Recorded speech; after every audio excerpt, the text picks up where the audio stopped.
Hey, folks, good evening and welcome to Phantoms and Monsters Radio, where the veil between the known and the unknown is lifted one story at a time. I welcome you and all our listeners, including first time chat participants. I hope you find tonight's subject and reports interesting. So, we're going to talk about strange highways tonight. Long stretches of highway have always carried a strange allure. Includes freedom, isolation, and sometimes something far more unsettling, from phantom hitchhikers that vanish without a trace to sudden lost hours and roads that seem to change beneath our tires. Countless drivers have reported bizarre encounters that defy explanation. But tonight, we'll explore the chilling mysteries of strange road trips and ask what really waits for us in the dark beyond the headlights. But before I proceed, please consider supporting the channel by clicking the subscribe and like buttons and by sharing our content. Super chat and super thanks donations are appreciated. You can click the dollar icon located below the chat box. And you can also use the PayPal and Buy Me a Coffee links in the description. I thank you for your support and consideration. Now, your comments are always welcome. Please let me or the moderators know which accounts you found interesting in the presentation, or share any suggestions for upcoming shows. I want to thank everyone associated with the channel. Now, if you're in the chat and have a question, please use all caps, and I'll try to get to each one of them after the presentation. So this first account, hello, Lon. On the night of November 10th, 2014, around 9:30 p.m., I was driving home on I-20 heading west. I had been in Jacksonville, Mississippi, visiting relatives, and was making my way back to Shreveport, Louisiana. I take this trip frequently, but that night I encountered something that I couldn't explain.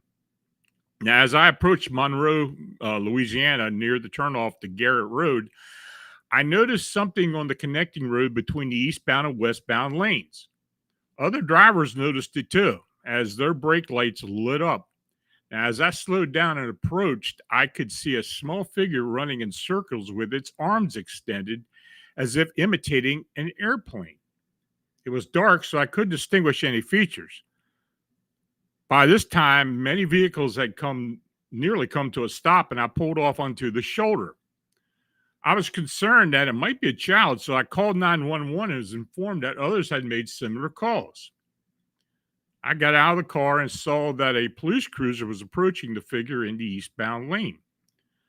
I stood at the back of my car and watched as the officer pulled into the connecting road. Now, at that point, the small figure was running away on the grassy median heading west in my direction. I still couldn't make out any features, but I could see that it wasn't a child. It was dressed in what appeared to be a long, dark colored cloak, stood about 3 foot tall, and was making horrifying squealing sounds reminiscent of a scared pig. As it continued to run west and past me, another police cruiser in the westbound lane illuminated the figure with a spotlight. Suddenly, a brilliant yellow light flashed from above and the small figure. It was blinding and lasted less than a second. I was in shock. My knees went weak, and I felt the need to get back in my car and sit down. When I looked out my window, I didn't see any spotlights or vehicle lights. It was completely dark. Even the highway lights were off. Now, I attempted to start my car, but it wouldn't turn over. I sat there dumbfounded, wondering what had just happened. After about 20 to 30 seconds, my car finally started, and all the highway and traffic lights came back on. I didn't see the small figure after that. I pulled back onto the turnoff and eventually found my way back to I-20, heading west towards home. I still had no idea what happened that night. I believe there was a loss of time since my clock showed 10:13 p.m. Now, for several weeks, I hoped to see news about this incident, but I never found anything. I contacted the police in the Monroe area, and they reported no record of any calls related to the event. That was quite unusual.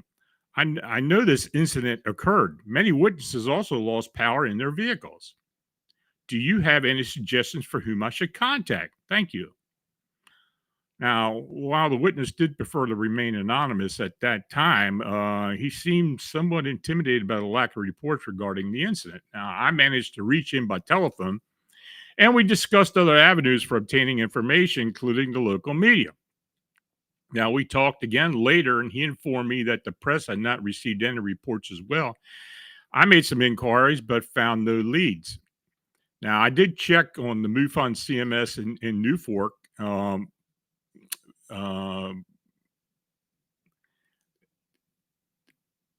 they didn't really have any explanation. They didn't get a thing. So I don't really don't know.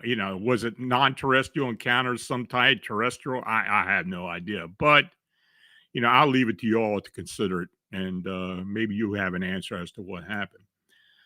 And I want to thank Jean Lujan for their donations. Very much appreciated. So this next account, the witness states, "Hello, sir. I have never seen any humanoids or whatever they're called, but I have heard stories about sightings. About 12 years ago, my cousins were driving back home from a casino in Oklahoma. They weren't drinking or anything like that, but it was late at night. And as they approached the intersection of Oklahoma Highway 183 at the Texas border to get onto Highway 287 towards Vernon, Texas, they noticed an animal-like creature crouched in the ditch. Now, as they got closer, the creature stood up on two legs, looked at them, and then ran off into the brush. They described it as a white, hairless, human-like being. My cousin would get goosebumps and tear up whenever he recounted the story, or she recounted the story. Now, my mother-in-law had a similar story about 20 years ago. She was driving a charter bus for elderly passengers, bringing them back from a trip to New Mexico. There were about 6 elderly ladies with her. While driving on the back road just at dawn, one of the ladies pointed out, "What is that?" As they drew closer, thinking it was a deer or coyote, they saw it stand up on two legs like a human and run off into the woods. My mother-in-law and the 2 other ladies witnessed it. She mentioned that she didn't adhere to the speed limit for the rest of their journey home. The incident occurred in a very rural area near Daugherty, Texas. So this next account, the witness states, in 2008, my family lived in rural Nevada where my dad worked as a hunting guide. He convinced my mom to move up to Alaska, so we made the 3,000-mile drive along the Alaskan highway through Canada, spending a significant amount of time enjoying the Yukon Territory. We had three large trucks, all pulling trailers loaded with our belongings. Now, if you've ever driven the Alaskan highway, you know there are many different large rest areas. My dad built an enclosure on the tailgate of his truck, creating a room with windows for my brothers and me to hang out in, allowing us to avoid being strapped into our seats for the entire drive. Now, as an avid hunter, my dad faced challenges when bringing his collection of over 30 guns through customs into Canada. Now, once we were cleared, we kept a 500 caliber revolver for bear protection in the cab with him.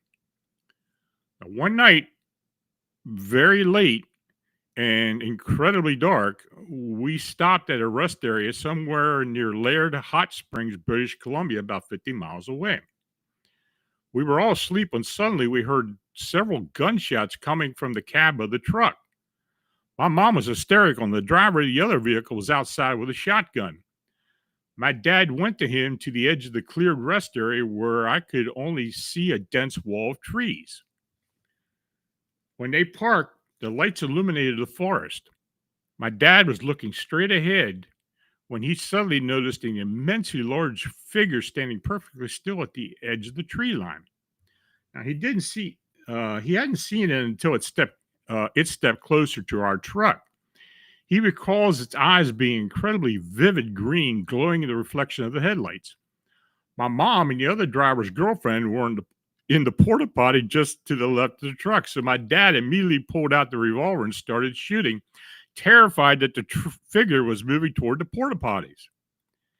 After the first shot was fired, he said he had never seen an animal react so quickly and effortlessly. I think about that night often, and I feel it was important to share this story. Now, for some additional context, it wasn't a bear. By then, my dad had been a seasonal hunting guide for several years and had successfully hunted black bear, brown bear, and grizzly bear. Since that night, we've driven that road several times back and forth between Canada and Nevada, and thankfully, we never had another encounter. Still, it gives me chills to think about it. Now, after a few questions, the witness stated the following. My dad is a guide, and you can't just trek into the Alaskan wilderness hoping to hunt big game. I want to thank Real Truth for their donation. Thank you. Many inexperienced hunters face serious dangers, and unfortunately, some people even die this way. Individuals who can afford this style of hunting often lack experience with the harsh realities of the Alaskan wilderness, and many have never taken down big game before. Now, he also said that most trips involve a crew of 4 to 5 people flying out in a small float boat to a remote northern parts of Alaska for at least a month. This means packing 30 or more guns for different scenarios and options. Now, my father also collected some black powder weapons, but he only takes when it's necessary for protection and what is needed to hunt specific animals. Now, if you're not familiar with the Alaska bush, it's hard to grasp the level of danger involved in these trips. People frequently die or go missing in the wilderness. He said, I went on a trip with him when I was 12, and it was the worst trip of my life. I carried a 45 sidearm and a 12-gauge shotgun loaded with slugs, but I wasn't the one hunting. The guns were for protection. The entire time I felt frightened. We were just feet away from an enormous bull moose and the largest brown bear I had ever seen. When a shot is fired at a brown bear, it doesn't simply drop or run like other animals. It often reacts with aggression. After the first shot, there's a moment of hesitation to gauge the animal's response. If it starts moving toward you, everyone begins firing. It was terrifying. Just a few months before this trip, I had been trampled by a small mama moose, which heightened my fear of large animals during that trip. So this next account, the witness states, it was a very hot summer night. I was returning from Virginia Beach, and my girlfriend was with me at the time when I arrived in Mississippi. I had left Virginia early that morning in my car. By the time I reached Highway 59 in Mississippi, it was already close to midnight or maybe even 1 a.m. Highway 59 in eastern Mississippi is a lonely stretch of road. You only have the highway with traffic going in both directions, flanked by tall trees on both sides, and very little else. Perhaps there's a rest area or a small gas station every 15 miles, but in between, there's just nothing. So as I drove that night, I was tired from being on the road since the morning in Virginia. My girlfriend was already asleep, and my little boy was in the back seat. Being a night person, I had no problem staying awake. As I continued down the highway, I noticed a man walking on the shoulder. He was walking quite fast and looking down. He was a very tall man, and I thought he was wearing a coat. I wondered, what in the world is he doing out there? Why would he be wearing a coat in this hot Mississippi night? I turned to my girlfriend and said, I saw a man walking all alone. I need to help him. She responded, are you crazy? I replied, no, I'm not going to offer him a ride. I want to give him some money so he can get a room or buy himself a nice hot meal in the next town. Well, I put the car in reverse, making sure I didn't drive past him since I was already about 2,000 feet ahead. Now, as I backed up, he was closer to the edge of the woods on the shoulder of the highway. I stopped the car and he stopped as well. He looked at me and I struggled to adjust my eyes in the darkness. I said, sir, I would like to offer you some money so you can rent a room in the next town. Then he made a loud screeching sound that was so intense it still resonates in my ears today. And suddenly he ran into the woods. I was horrified. I quickly got back in my car and said, honey, but I couldn't say anything more. I put the car in first gear and sped away at 85 miles an hour. My girlfriend asked, what happened? What happened, honey? What did he do to you? I replied, it wasn't a man. It was a Sasquatch. I just had an encounter with Bigfoot. Later, I learned there had been stories dating back to the 1700s and the 1800s about the Mississippi monkey. Now, I've heard the Mississippi monkey before. I don't know if that was related or not, but it kind of does add up because it's said to be very thin. So maybe that's what he saw. I have no idea. Now, the following account was forwarded to me just yesterday by my Adams County, Pennsylvania neighbor, Alan Lowen, who I had the pleasure of meeting at a Bigfoot group meeting several years ago in Biglerville, Pennsylvania, which is situated along the eastern boundary of Michaud State Forest. Now, in the account, he says it's a true story and one that taught me there is something more potent than magic. It's wonder. In the summer of 1973, I worked at a shoe factory in Carlisle, Pennsylvania to help cover the cost of my education. The commute from my home to work took about 25 minutes each way, passing through some of the Pennsylvania's most beautiful farmland and second growth woods. Now, due to the layout of the roads, there was exactly 5 different routes to and from the factory, each taking the same amount of time. I would alternate between these routes daily to enjoy the scenery. So one day while driving home, I took a different road. And as I went, I relished the view of the wildlife and the lush greenery of rural Pennsylvania in the summer. As the road twisted through the woods, I spotted a grass-covered lane leading off to my right. When I looked down at its length, I saw something I'd never been able to explain. I can still vividly recall what I saw as the memory is firmly imprinted in my mind.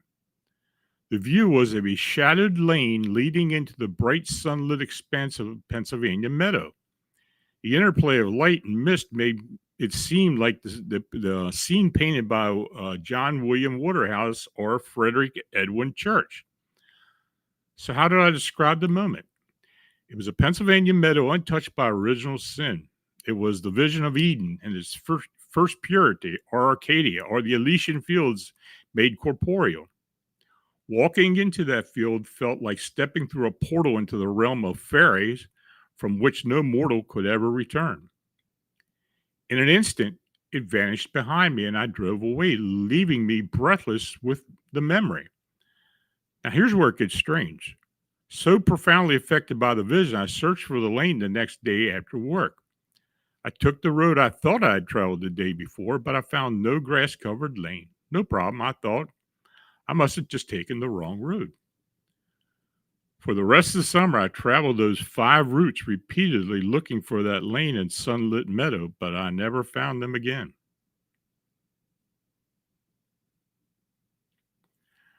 Now, this next witness states my family is from Utah, and when I was a kid, we took a road trip in a rented camper to California.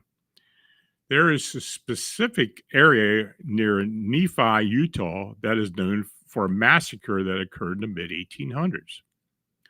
All I know is that a mass murder happened there and all the bodies were buried in the desert off of I 15.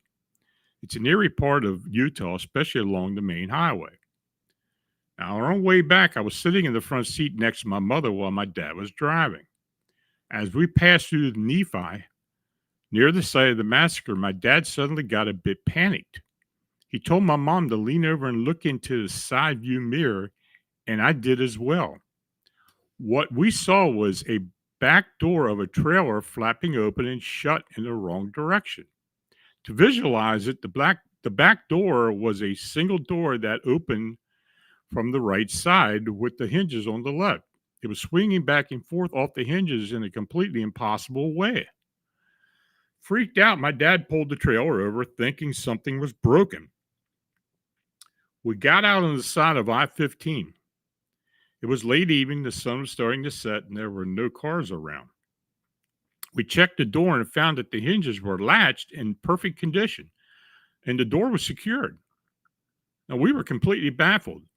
We knew what we saw, but it made zero sense compared to what we were looking at now. There were no signs that the door had been moving in that direction, and no defects were visible.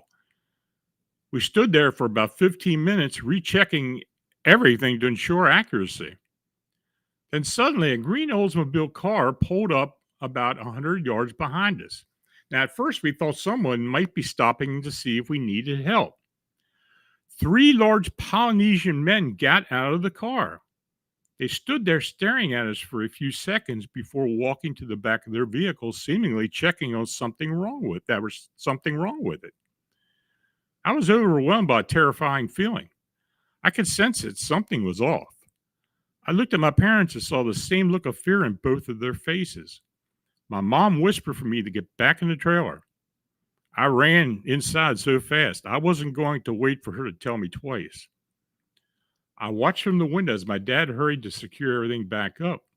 The 3 men noticed my parents trying to get back in the trailer and started marching quickly towards us. My parents dashed into the trailer, started up, and my dad gunned it out of there before the men could reach us. The whole experience was incredibly creepy, and I often wonder what might have happened if we had managed to escape out of there. Kind of left that hanging. So this next witness states, in the summer of 1975, my girlfriend and I embarked on a spontaneous road trip through the back roads of the Midwest that lasted about 2 weeks. So one evening in rural Kansas, after crossing a cement bridge over a river, we pulled into a farmer's access road and parked at the edge of the field alongside the bend of a river with the car facing east. Not long after we stopped, we noticed a strange light suddenly approaching our location at an incredible speed. Suddenly, a dark object, rectangular in shape, hovered above the trees, with one red and one green running light positioned together on the lower part of the craft at its center. We stared in amazement and couldn't take our eyes off the object. After about 5 minutes, we observed that the craft had shifted to the right, moving very slowly to the other side of the river. Now, after about 5 minutes, I decided it was time to leave the area. Now, as we turned onto the county road and subsequently onto the cement bridge, we saw that the craft had returned to its original position, hovering above us and slightly behind the bridge. I stopped again and got out to take a closer look. The object appeared to be about 20 to 25 feet wide, and I noticed a large rectangular glass window or something that was looking like glass running across the middle third of its front. Inside to the left stood two beings looking down at us. I could see them only from the waist up, but they seemed to be about 4 foot tall with abnormally large heads and large black eyes. Their eyes appeared devoid of emotion, and their skin was pure white, resembling the texture of an albino salamander. Their eyes were oriented almost north south in relation to their heads. The craft remained silent the entire time. Now, after about a minute of making eye contact with the humanoids, I returned to the car and quickly drove away from the area. We could still see the craft hovering where we had left it. Now, eventually, my girlfriend and I got married, and we still live very close to the location where we witnessed the craft. Occasionally, we both feel an urge to return to that spot and sit together and talk about our shared experience, hoping that the beings might stop by again. This next witness states, I was driving across the country from Washington to New York in a U-Haul with my ex-boyfriend and our 2-year-old son, all squeezed into the front bench seat. While we were on I-90 in Montana, we could see a lightning storm brewing in the mountains ahead of us, excuse me. By the time we reached the mountains, it was pitch black and the storm had passed. We drove slowly around 35 miles an hour because it was so dark. And suddenly we encountered a fallen tree that had blocked the road. It looked like it had been hit by something, and we barely managed to avoid crashing into it ourselves. Out of nowhere, we found ourselves surrounded by wrecked cars and flashing lights. There was a semi truck with its hazard lights on, along with several other vehicles that had collided, and bodies were lying on the road. It was as if it had all appeared out of thin air. There were no hills, dips, curves, or fog to obscure our view, yet we suddenly found ourselves in the middle of a 10-car pileup, complete with hazards and flares.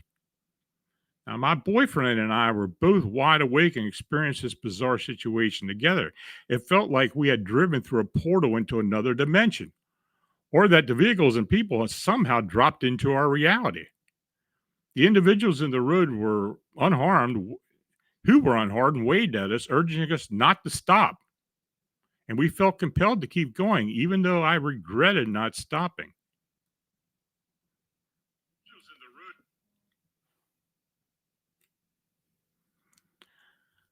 So this next account, the witness states that this happened in Gallup, New Mexico on July 4th of 1991. He said it felt like an alien landing party had cut off traffic along Interstate 40. He said it sounds crazy, but it's not as if you've been through what I've been through. My family is from Roswell, New Mexico. My father was born in 1904, and our roots trace back to Norway. They traveled to New Mexico where they worked on the railroads. My grandfather was killed in Las Vegas, New Mexico in 1916, which led my dad to live with his aunt in Roswell. He would never talk about his experiences, and I won't go into detail because it's just too strange. So every summer we would take a long road trip through New Mexico, and every time we neared Gallup or ventured into the high desert of New Mexico, something unsettling would happen. I've grown used to it over the years, and it no longer rattles me. So in 1987, while I was in Tucson, I began seeing strange lights that eventually followed them into the desert, which led to trouble. The police had come and the police had to come and pick me up, which left me with a lot of explaining to do. I've tried to report these incidents, but no one takes me seriously. I feel like they're following me around, and I suspect it's related to my family's history. Whenever I'm near Gallup, New Mexico, I have to be cautious. So in 1991, we were going on a family vacation. There were 4 of us in the car, my husband, me, and our 2 kids, my daughter, who was 14, and my son, who was 12. We left Flagstaff late trying to reach Albuquerque. As we drove along, we saw lights ahead of us. As we got closer, we realized it was a series of roadblocks with yellow flashing lights. In a pitch black, we saw a road crew, but everyone was facing in the wrong direction. They wore yellow reflective gear with hoods that obscured their faces. They had narrowed one I-40 down to one lane, and then the lane just disappeared. Now, we passed through that dark area, followed by a blinding flash of light, and suddenly we found ourselves back about a mile down the road. I noticed that we kept passing the same hills on our left side, and then my son started screaming in panic. My husband, who's a bit of a space cadet anyway, ended up having to drive us to Gallup. We checked into a local hotel, but it felt strange. So about 2 a.m., we went to grab a burger, and the atmosphere just felt off. People were moving at half speed and acting confused. The waiter set our table incorrectly and handed us the menus upside down. Sometimes you might think people are just being foolish, but these individuals really seem to be out of sorts. I played along because I already sensed something was wrong. My husband was pretty tolerant and patient, but they genuinely didn't seem to know how to behave. So the next day, it only got worse, but we ended up turning the car around and heading back to Phoenix where we lived. So years later, when my son was about 25, he asked me, Mom, did we ever take a trip where we passed the same mountain twice? He remembered those strange experiences, and while we occasionally discussed them, I prefer not to bring them up too much to avoid upsetting him. It's just something we learned to live with. I suspect they took our whole car somewhere and then brought it back, dropping us off a mile before the landing party. Now, after we drove past the same mountain again, the roadblocks were gone, along with the lights and the people in reflective gear. Now, my husband and I sort of laugh whenever we see a road crew. Whoever they are, they're fairly sophisticated. They must have uniforms.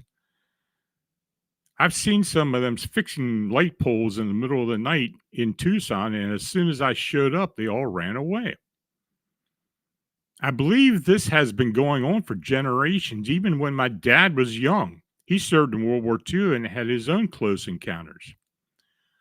My husband recalled that a ship landed in his yard when he was a kid living in Reno. I think they know which families they can trust, and then they follow us around. Honestly, I don't think they have any contact with the U.S. government. I don't believe there's a cover. It seems they have no real use for the government. I get the impression that they're just going about their business, and occasionally we catch a glimpse of them. I also believe that many of the frightening things associated with UFOs are simply earthbound antics.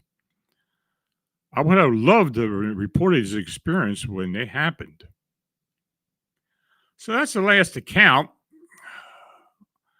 So if you all have any questions or any comments to make, please feel free to make them. Use all caps and post it in the chat, and Kevin will put them up there for me then.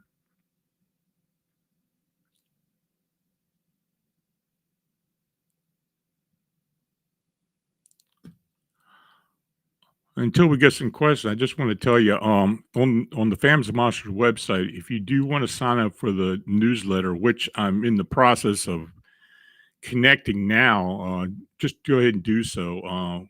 What I'm planning on doing is putting a newsletter out every 2 or 3 weeks. So it'll come right to your email.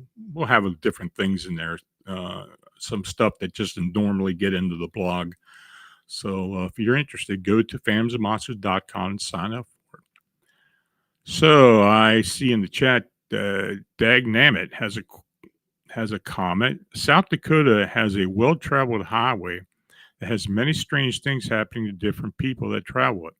Well, honestly, I've heard of a lot of different places with something that's similar to that. In South Dakota, it wouldn't surprise me because of the number of native reservations that are there. In fact, I think there are 6 or 7 of them actually. And I've heard a lot of stories that come out of South Dakota. So yeah, that doesn't surprise me. Caleb Gates, What roads are the spookiest in the US? I've always wanted to travel on the spooky roads. Well, there's a lot of them.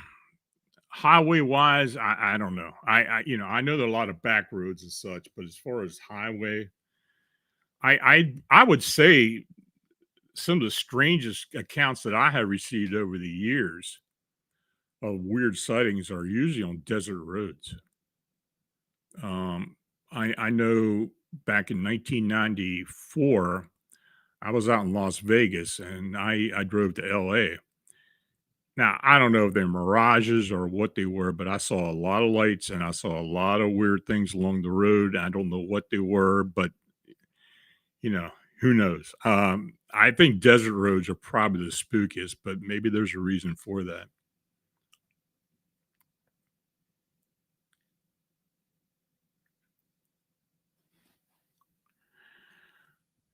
Uh, MXVT, what are the odds of seeing a dog man north of New Hampshire?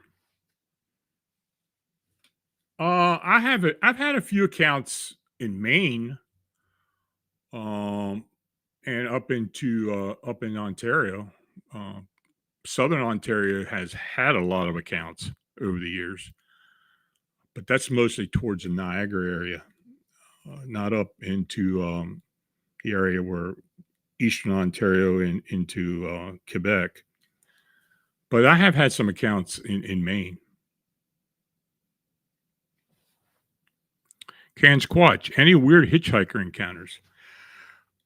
Yeah, I have, and I did talk about a lot of those in previous episodes. What I may do is just get a whole do a whole show on just hitchhiker encounters or stories about ghostly beings just showing up in cars and such. I've got a few of those.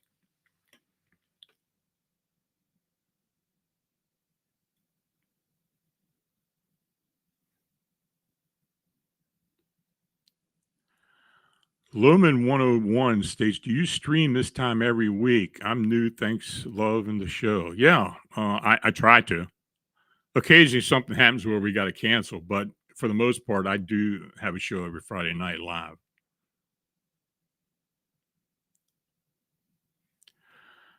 Alexis Chastain, do you think Dogman and Bigfoot creatures are somehow related? I think I don't think they're related, but I think a lot of people mistake, each one. I think there are a lot of maybe dogmen that look like Bigfoot and vice versa. I mean, I think there are races of these things, and just like all humans, humans are different. So maybe there are different types of dogmen and Bigfoot. Dagnammit, have you heard of the Tikbalang, the Philippine horse-headed creature? Yeah, I actually did a post about that a while back. I have heard of it. Philippines have all kinds of crazy cryptid beings. I have heard some really strange stories out of the Philippines, but no, I actually posted something about that a while back. But yeah, it is. It's a horse-like being, upright horse-like being. So yeah, but I'm familiar with it.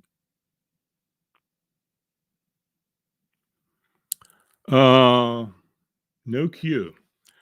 I used to drive after 1 a.m. from work and it wasn't fun. Do you think it's worse for the particular reason? I don't know. I think if you're out in the middle of the night like that, wherever you are, you're kind of looking more intently. Maybe our eyes play tricks on us and we start seeing things that aren't really there. But who knows? Um, I mean, for the most part, they say that these strange creatures come out at night, and maybe we're kind of in tune to them, and maybe that's what we're looking for. Who knows? Caleb Gates, who's that crow guy in the background? I'm new. Is that a cryptid thing? That is Edgar Allan Poe and the Crow, or the Raven. It's not a crow. It's a raven. Is that's a illustration by Sam Sharon. He does a lot of creepy stuff, but he's a very good artist, and I have collected some of his work. But that's Edgar Allan Poe with The Raven. B Cab. Do you have any reports of strange creatures near Lake Tahoe? Yeah, some Bigfoot sightings. That's pretty much the standard for Lake Tahoe area.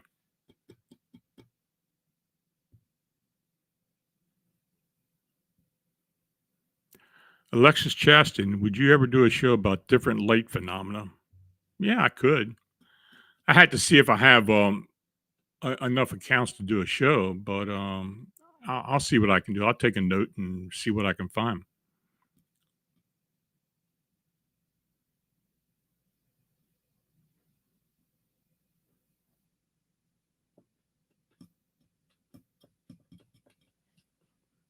Anything else, folks?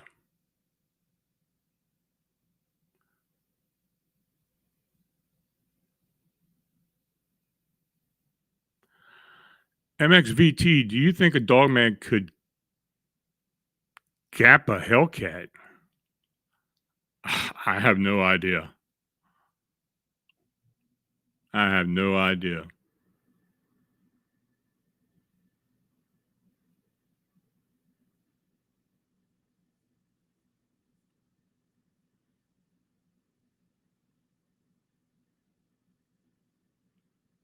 Yeah, I think Low Man's trolling us. I saw a few other things in there. We'll just ignore him for now. Okay, well, I want to thank each and all you for watching and chatting. And if you donated, it's genuinely appreciated. Your support's what makes all this possible. So please like, subscribe, and share. Now, if you have a sighting or encounter report that you would like to be considered for the personal report show or posted on Phantoms and Monsters, feel free to forward to my email at lonstrickler@phantomsandmonsters.com. So until we meet again, stay healthy and safe. Have a great weekend and good night.